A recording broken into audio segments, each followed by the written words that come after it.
This Sukkot, the Feast of Tabernacles, God came and tabernacled among us in a miraculous way. But sometimes before the miracle, He allows a test of faith. Like every year, we held a major outreach during the festival, but this time we sensed that God wanted us to specially emphasize the importance of prayer and worship during the outreach. So on the invitation for the outreach, we said to other believers, imagine if 100 people from all the congregations in the area would come to pray that God will act powerfully and save. We believe He will indeed answer. But on the second day, things weren't looking so good. There was a lot of rain, and just an hour before the event, we thought maybe we will have to cancel. So we prayed and since we were supposed to move ahead anyway. To our surprise, 90 believers showed up, the most we've had for any outreach. On the last day, there were even 100. We came together, Jews and Arabs, one new man in Messiah, and while some of us went out to share the gospel on the streets, others stayed and prayed. And God did wonders.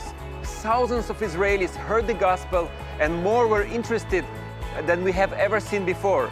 Many took New Testaments and evangelistic material. Jesus healed people on the streets, and 9 Israelis came to faith.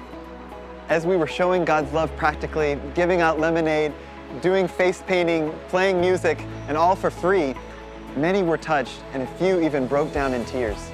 One of the most moving moments was when a 93-year-old Holocaust survivor who had witnessed the horrors of Auschwitz heard the good news from an Arab pastor and a Messianic Jewish young lady. When he experienced God's love through them, he was open to their message and amazingly allowed us to pray for him in Jesus' name. Since the Day of Atonement had just happened a few days before that, we asked a religious Jewish man, "How do you know for sure if you were forgiven on Yom Kippur?" He answered, "I'm not sure, I'm hoping." So we had an opportunity to explain how you can be certain of a forgiveness through a faith in Jesus and His atoning sacrifice for us. How interested he was? At the end he said, "I want to take a book to read more about this. Actually, give me a lot of books." We're so grateful for your prayers and support that have been an integral part of making all this happen. God is answering and moving in powerful ways, and we're getting closer to the day when all Israel will be saved. Find out more at treeoflifeisrael.org.